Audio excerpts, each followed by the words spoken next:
Hi, Suitcase listeners. This is Cindy Chen, your host for the podcast My Childhood Suitcase. Can you believe it is already August 14th by the time I am recording this intro? Let me just tell you, I'm going to give you a disclaimer. The episode I had recorded exactly 6 months ago, which was Valentine's Day, this one was a real doozy. As I was editing this episode, which is episode 8, I could not help but wonder if I would ever be touched by this. Well, spoiler alert, it actually did. And I gotta say, I could not help but want to cry and to give this 6 months ago past me a hug. And it was very heart-wrenching, heartbreaking, yet at the same time, it was very beautiful. This topic I will talk about on this episode is about grandmas, particularly when it comes to picking favorites. And sometimes it's great when you are the favorite, and sometimes it is not when you are clearly not the favorite. And it's not fucking fun. Trust me. So, I would like to advise you to grab a box of tissues, maybe boil a kettle of tea, preferably chamomile and valerian, and I hope that you enjoy this episode. So here we go. With you today. Now, grab a box of tissues, maybe boil a kettle of tea, and I hope that you will enjoy.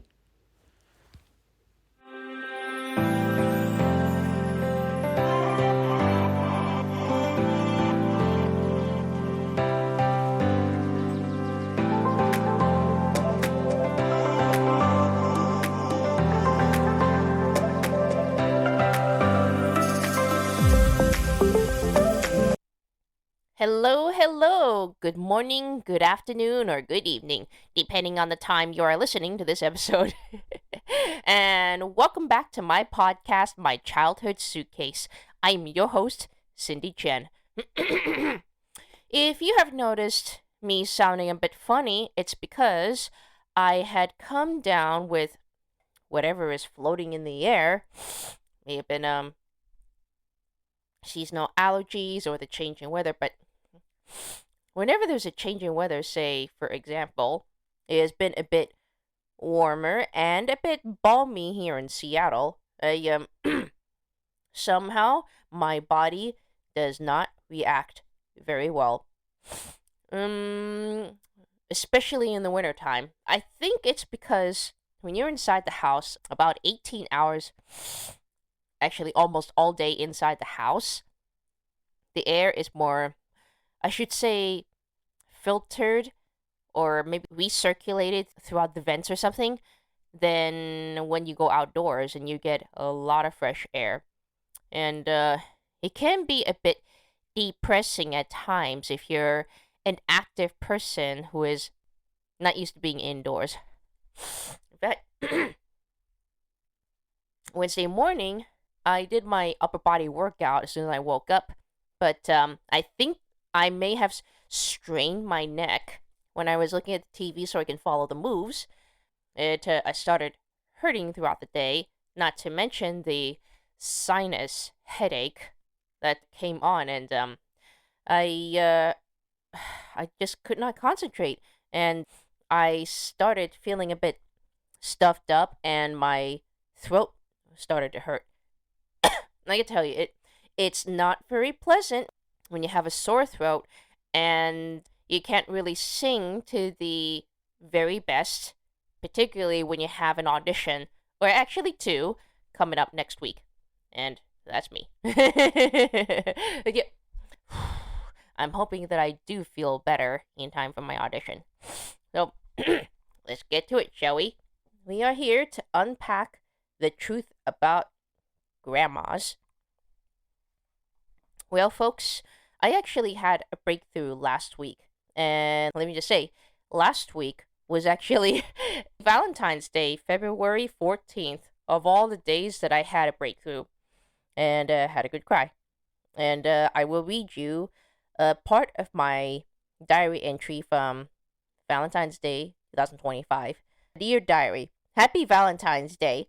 What a day to remind people not only to love their partners or spouses, but to love themselves. I sent my Boston girlfriends a little gift as a reminder that of that and to give zero fucks about anything. And another friend in Sparks, Nevada, a great gift for being promoted to partner. Yay! She's a lawyer, by the way, for a boutique employment firm. So I'm very, very proud of her. I'm really excited about that because being partner means that you get to be a shareholder to a firm. Fucking A. And I'll skip right down to to this. Lastly, I figured out why I've been weighed down over the past month when I was taking care of my brother. I'm just gonna call him T for privacy reasons. Internally, I've been blaming it all on my grandma for spoiling T rotten, making him feel special while neglecting me in the process. It is the reason I started to act out to get her attention, and I blame myself for failing in my attempts to reach T last month. Not his fault that he's autistic, but when he rejected all my attempts to reach him and all of my sister's food on the weekends that I was not there because I went home on the weekends because, well, everybody needs a day off from caregiving.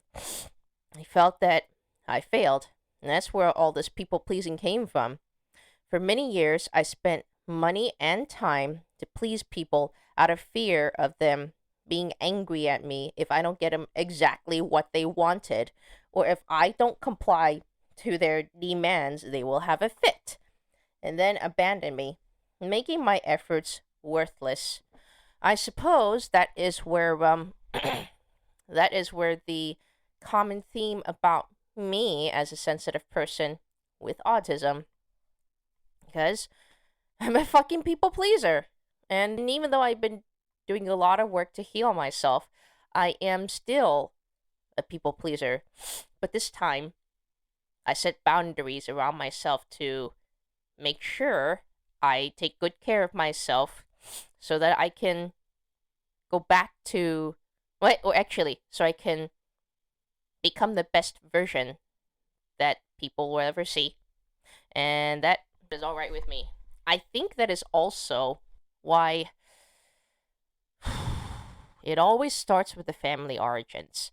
My grandmother, she came here to the States in 1990, which is 6 years. Yeah, I think it's about 6 years after my parents came here. After I believe my brother T went to China with my parents and met grandma for the very first time. And I think that must have been the first time that she decided to dote on him. And she came here to take care of him. Now, now I grew up in a time where kids would have to come home to an empty house with latch keys hanging around their chains. Latchkey kid generation. But grandma always stayed home. She always made sure that she stayed home so that at least the kids would have someone to come home to make snacks for them at 3 o'clock after school. And while my parents were at work day and night.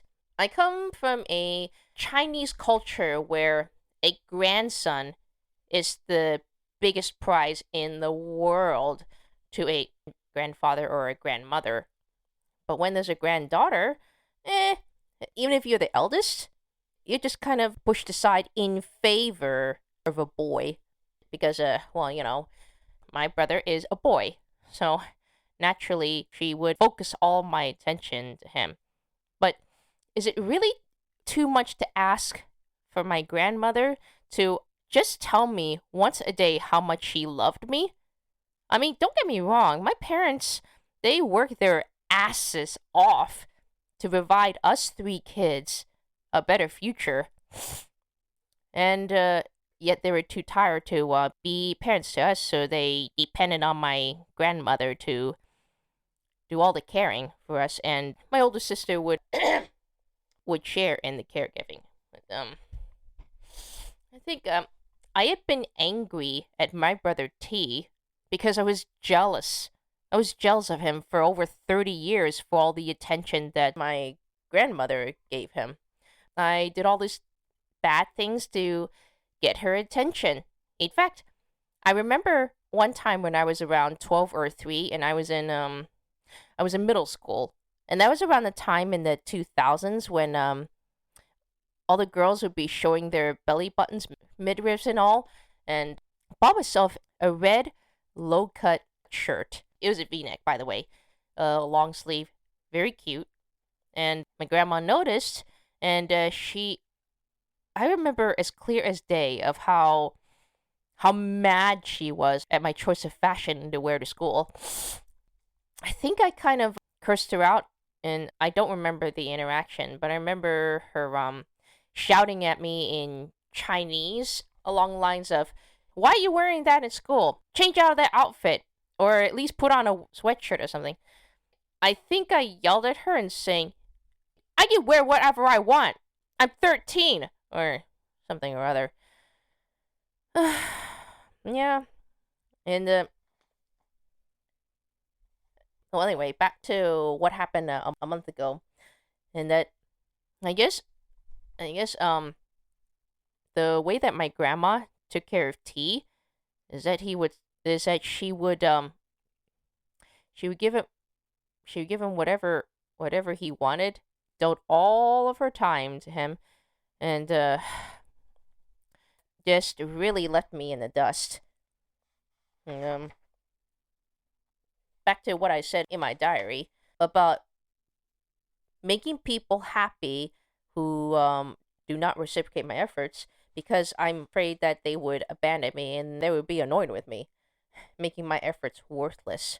Whenever T, my brother, would come home angry, I would take that to mean I failed on some part to keep him happy and blame myself for it.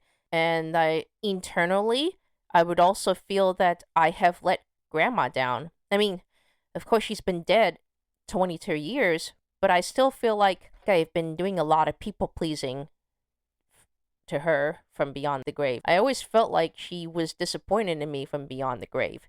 And I I just wish that she would see me as I am and just just see how I am and how I turned out fucking great. And that she would be proud of me.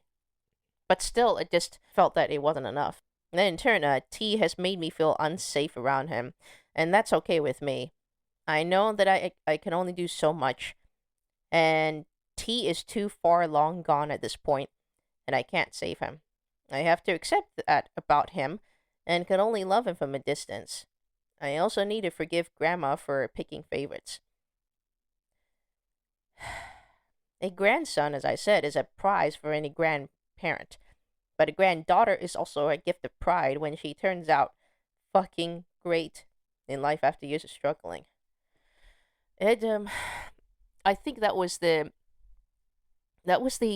sentence in my diary that oh my oh my god, I'm actually breaking down right now. I think that was the passage in that diary that kind of made me break down about my grandma. And this is actually my inner child. My inner child still hurting for some maternal love. And oh oh my god, I'm sorry. I'm sorry, folks.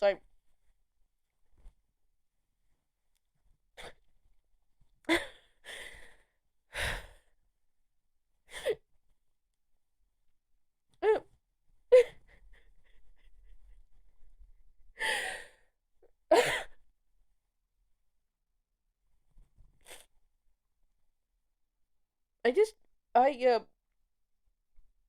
feel that I feel I always felt that all that all these efforts of people pleasing starting starting with my starting with my grandma with getting good grades, and my parents, they're proud of me for getting good grades, and my grandma, but they treat it like no big deal. They didn't treat me to ice cream at all. Uh, I just I wanted my grandma to love me.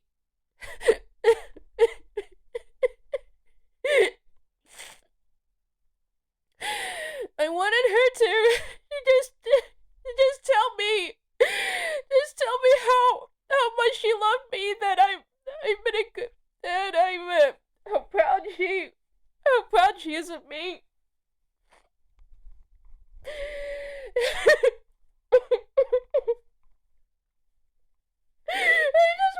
I just wanted her to tell me that that she loved me.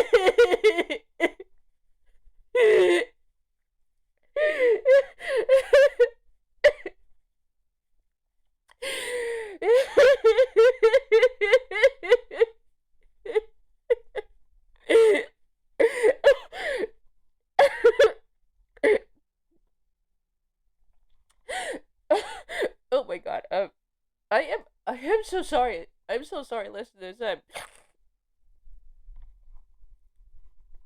so sorry, listeners. To be breaking down like that. Um, as you can as you can tell, I'm still working my way to these feelings and processing them, so that I can finally be fully present in the moment and hug my inner little girl.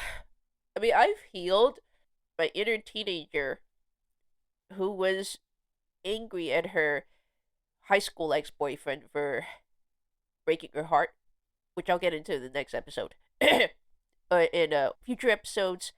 But I would suggest you stay tuned. Um, uh, but yeah, I don't blame you if you decide to skip over, if you skip over a few seconds of my crying. But this is how I'm feeling in the this is how I'm feeling in the moment, and I think and I think that's the sickness that I've been feeling for the last few days, was my body manifesting these feelings that I had yet to process all these years. Like, okay, now that you've got your feelings of sadness, we can fight this virus next in line. Fire in the hole! Yeah, I think it's my body telling me that it's time to release all of your emotions, let it all out, and good in a good heaving sob, tears galore. And it definitely felt fantastic. I actually feel a bit lighter just telling you this. And, well, like Gabrielle Stone's words, I'm unleashing myself. Guess, yeah, I'm just kind of coming back into myself and becoming more authentic. And I guess in a way of being authentic, it's a way of getting back in touch with my feelings so that I can be a better person, the best person that a friend or a boyfriend.